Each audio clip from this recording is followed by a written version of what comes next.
Stanley Kubrick's 2001 A Space Odyssey is heavily inspired by Friedrich Nietzsche's philosophical ideas that are permeated throughout his book, Thus Spoke Zarathustra and others. In this video, I will be outlining many key philosophical concepts of Nietzsche, such as the Übermensch, will to power, the death of God, eternal recurrence, and more, that are self-evident in this movie. Overall, this is a thorough yet brief analysis of Kubrick's movie through the lens of Nietzsche's philosophy to give insight into how much Kubrick saw inspiration from Nietzsche's philosophical writings. The most obvious indicator of there being a fundamental inspiration present in the movie is by simply hearing Richard Strauss's orchestral composition, Also sprach Zarathustra, composed in 1896, which was itself inspired by Friedrich Nietzsche's philosophical concepts from his book, Thus Spoke Zarathustra. The movie begins with the sun rising above a crescent earth, while the music is meant to represent the wise man Zarathustra, as he descends from a mountain to preach his gospel to the masses. Only in this case it is Stanley Kubrick coming to preach his gospel in cinematic form. You will also notice that the idea of eternal recurrence, another concept of Nietzsche, is present in both the introduction and the ending of the movie, as both play Strauss's orchestral piece, and by the death and rebirth of David Bowman. God is dead and we have killed him. One of Nietzsche's most widely heard yet misunderstood claims that rings throughout this movie. Nietzsche saw this occurring due to modernity, scientific revolution, and the Enlightenment period. The Enlightenment had eliminated the possibility of the existence of God, but more importantly, that faith coupled with true world theories would deteriorate. This removal of what gave people's lives meaning would put many of the population into a form of nihilism. As of today, many live in a postmodern existence of fundamental nihilism with no grasp of meaning or purpose. This in the movie is represented in the jump from bone to space satellite. Not only does it symbolize the importance of man's evolution, but that both the primitive bone as tool is no different from the satellite as being a tool for advancement, for the great search for meaning.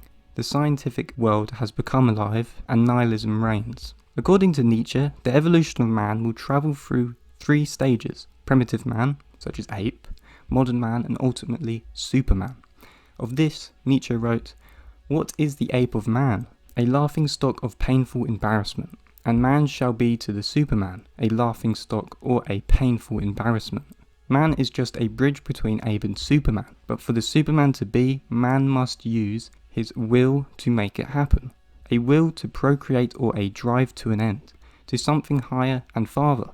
Thus, the concept of space in this film is perfect to represent both the nihilism of man's existence with little meaning, but also man's attempt to use the will to power to go higher and further in search for an answer. When they discover the first monolith in the movie for evidence of extraterrestrial life, the nihilism is further symbolized and infatuated as it suggests that previous true world theories surrounding theistic gods used to find meaning in life beforehand have been futile. The infamous cut of bone to satellite further embodies this, as the existence upon Earth has been nothing more than just Darwinian survival without meaning, therefore not worthy of view, which may be why Kubrick fast-forward humanity's evolution and does not show any progression on Earth, highlighting that man is no more different from ape in the fact that man is still blindly searching for the answers to existence, which is why humans are just as fascinated and bewildered to the second monolith on the moon as the apes are in the beginning. Purpose is lost when on the mission to Jupiter. David Bowman, Frank Poole, and others being in hibernation are unaware of the mission's purpose except for how the computer controlling the ship. Their continued existence of the mission is monotonous and repetitive, moving through the nothingness of space, thus being symbolically nihilistic as their purpose is still unknown.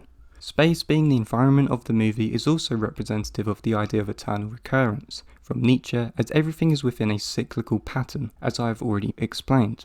The composition is played at the start and end. The idea of death and rebirth is perfectly symbolized in the ending of the movie when David Bowman dies and rebirths into the Star Child, or what you could call the Übermensch or Overman in Nietzschean terms. It returns back to Earth and overviews the Earth, symbolic to how the Übermensch in Nietzsche's philosophy is above and beyond the concept of the last man, which is what it is looking at, that which lives upon the Earth, the ones that embody the disability of values. You could say all others instead of David Bowman are representative of the last man in Nietzsche's philosophy when compared to the film, as he is the only that uses the will to power, to overcome. In Thus Spoke Zarathustra, Nietzsche writes, "It is time for man to fix his goal. It is time for man to plant the seed of his highest hope. His soil is still rich enough for it, but this soil will one day be poor and weak. No longer will a high tree be able to grow from it. I tell you, one must have chaos in one to give birth to a dancing star. I tell you, you still have chaos in you. Alas, the time is coming when man will give birth to no more stars. Behold, I shall give you the last man." End quote. In my opinion, I think Kubrick was directly influenced by what Nietzsche called a dancing star for the idea of the star child in the movie. The fact that the star child is a baby in the film and how David Bowman achieved that goal to give way for the Übermensch, to give birth to something beyond mankind as we know it. He also says, I quote, "I teach you the Superman. Man is something that should be overcome. What have you done to overcome him?" End quote. So the question becomes, why and how does David Bowman bring about the star child or Übermensch?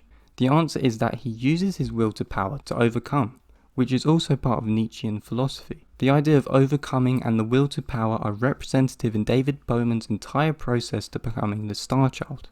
He is the hero in the story. In Nietzsche's philosophy, the only way to carve the path towards the Overman is through the will to power, formulating your own values.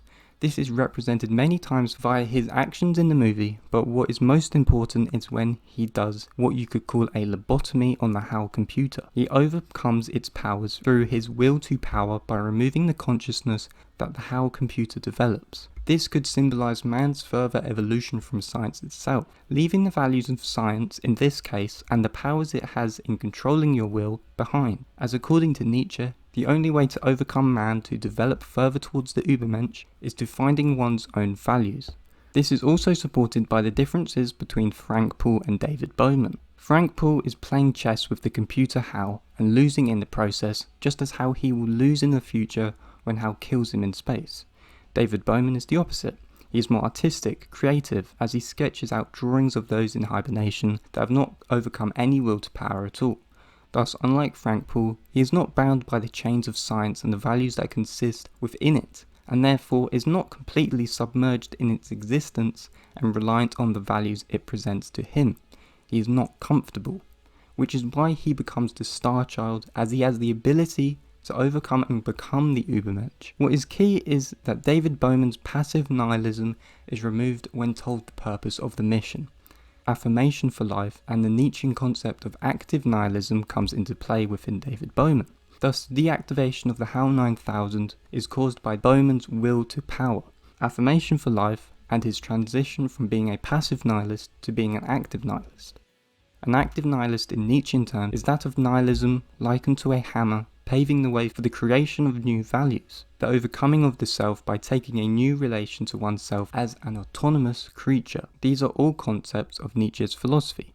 Even when Bowman is waiting to die to become the star child, living in this fragmented, decontextualized room, he lives out the last of his days due to his affirmation for life. I also think Kubrick was heavily influenced by the concept of Nietzsche's written piece called The Three Metamorphoses, as it finally in the end of the movie comes to bear fruit. The final metamorphosis in Nietzsche's Thus Spoke Zarathustra is that of the child, thus being the star child.